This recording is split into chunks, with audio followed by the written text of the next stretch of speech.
Chances are, if you have clicked on this video, you're probably looking for guidance on how to bounce back stronger in AFM. Right now, you're probably not feeling the best. I get it. It happens to everyone, right? But the important part is to, look forward and move forward. That is the most important part. So I will be giving you some structured guidance on how to be moving forward, right, past this failure. So I'm Neel Rawat, right? I'm a world rank 2 in AFM and I'm also an AFM tutor. So before we start with anything, let me just cover the different uh, scales of marks that people would have failed with, right? The first one is below 30. And honestly, at this point, I would tell you that you might want to consider, taking your leg off the gas for now, right? Maybe consider giving the exam the next to next season, right? Reason being, many of you would have been working full time, right? You probably won't have the time to prep as aggressively as possible, and many of you are also self studying, right? So I would advise to hold off the gas for now, right, and go for the next session, right? It will give you ample time to prepare. Reason being, what happens below 30 is what I've noticed among students is not only do they lack exam practice, they lack a lot of conceptual understanding of a lot of topics, right? Or even if they do think they have conceptual understanding, it's very surface level, right? So below 30, I would advise, just go for the next season. Unless you are ready to prep aggressively, you are a student, you have the time in the world for it, then go for it. Okay. 40 to 50 is that sphere of marks where it's usually boils down to exam practice, right? So your concepts are somewhat in place, but you don't have the exam practice yet, right? So for these people, I would say that you should aim for the upcoming immediate attempt, because the thing is, what you have learned is sort of still fresh in your mind, right? You're still within the relevant striking distance. So you should be going for the immediate attempt, according to me. Now, the first things first is you have to start ASAP, right? You cannot waste any time. Please do not, take a 3, 4 day break, because the thing is, every single day counts, right? You do not have the usual 90 days, 90 plus days that people have, right? You have about half the time. Okay. And this time is even less for people who are working right now full time. Okay. So this is the timeline I have broadly defined. Okay.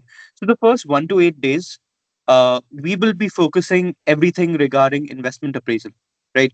So investment appraisal consists of not only just, NPV, it also consists of, WACC calculations and APV, adjusted present value. Okay. So I've grouped these all three together. And these are the three concepts you need to be covering within the first 1 to 8 days. Okay. This is being generous with the time. You also need to cover questions along with this. Okay. And the thing is, if you are already comfortable with these concepts, right, during this timeline, you need to practice more questions then. Okay. If you're not comfortable with the concepts, you need to understand the concepts more and practice questions less. So it's again left on to user discretion, right? Where you are in your preparation and what do you understand at the current moment. That much leeway you have to, work with. When we are working with day 9 to 16, right? So one thing you'll notice, another thing you'll notice in this entire table is that I've not focused on any miscellaneous topics, right? For example, financing decision, right? Dividend decision or ratios, right? The thing is, usually we are short on time for them, right? And I would prefer that you only do them after you have done all the topics that I've displayed onto the table first, right? Reason being, these topics have the most probability to come up, right? And the end goal is to pass. Anyways, I digress. Sorry. Day 9 to 16 is when we're going to be focusing over concepts regarding risk. Okay. So, foreign exchange risk, interest rate risk. And one more thing is certain topics such as sensitivity analysis, right? Probability analysis. They haven't been covered as detailed as possible in AFM. So you might want to visit FM again, right? Just for those topics. Again, do not go about studying FM again. You just need to revisit for those subtopics. All right. And again, focus on 25 markers for risk mostly, right? Because risk management comes up usually as 25 markers. So focus on solving as many 25 markers you can. Again, if you have weak conceptual understanding, then focus on concepts more during this period, I would say. Day 17 to 21, focus on business valuation, M&A, right? M&A is closely related to investment appraisal in terms of the concepts and methods being used, right? It wouldn't seem abstract compared to Forex, right?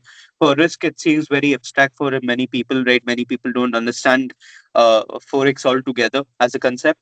So business valuation and M&A would be very, I would say, very easy compared to risk, right?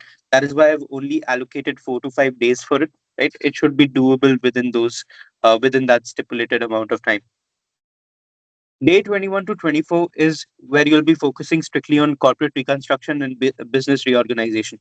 All right. It's not a tough topic, right? It can also seem a little bit abstract, but if you have the sort of fundamental grounding of fundamentals of accounting, your fundamentals of accounting are clear, some basics are in place, and you are able to get the gist of it, right? Corporate reconstruction is very doable. I would say it's one of the easiest areas to score in once you get the hang of it. Now, after day 25 is strictly practice. Okay. And this is also the point of time where you'll be recalling. So if you tend to forget something, right? Let's say you have forgotten how to calculate basis risk. How do I work through this Forex question? You can go back to your concepts and recall. I will emphasize heavily on recalling, please, right? Do not do a topic once and do not do and forget about it, right? You have to do that topic twice at least, right? Because recall is very important in the current space of time we have. So focus on getting as many questions in as you can, right? Focusing on also revisiting the questions that you have solved. So you might have solved some questions along this period of time, right? So focus on solving those questions again. If not solving them, at least going over them. AFM is one of those subjects where if you go back over the concept, it helps a lot, right? In terms of questions. Reason being, there's not a whole lot to ask from AFM. It's a very confined subject area.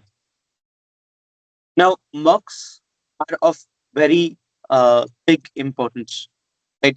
Mocks will teach you exam technique, right? They will teach you how to handle your time, right? Many a times, people tend to lose out on solving a question or two in the actual exam because they haven't practiced mocks before, right? And your exam technique needs to be crystal clear. You also need to, I would also advise reading technical articles, right?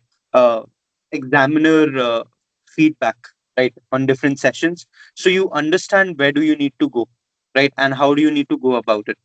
And I would say at least get one mock checked by a tutor, right? Because you need to understand through the tutor's lens where exactly do you stand, right? In case you are not able to find a tutor, I would say AI is your best bet, right? AI has come a lot far, right? And it can somewhat help you evaluate in the grand scheme of things. So this is what I would say your timeline should be, right? uh, and to help you in this entire prep, I've decided that I'll be launching a sort of series on YouTube, right, where I'll be solving exam kit questions, right, regarding different topics, right, and I'll show you my approach to those questions so you can understand how do you go about them in a better way, or help you construct your own way of going about them.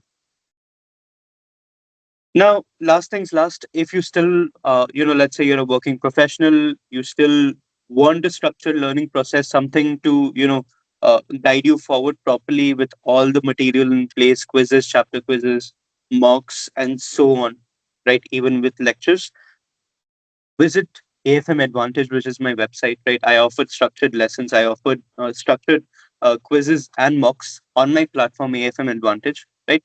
And yes, that is about it for today's video, right? Again, do not take this as a big setback, right? Things happen. Many people end up failing once, right? It's an unavoidable part of life, I would say, right? So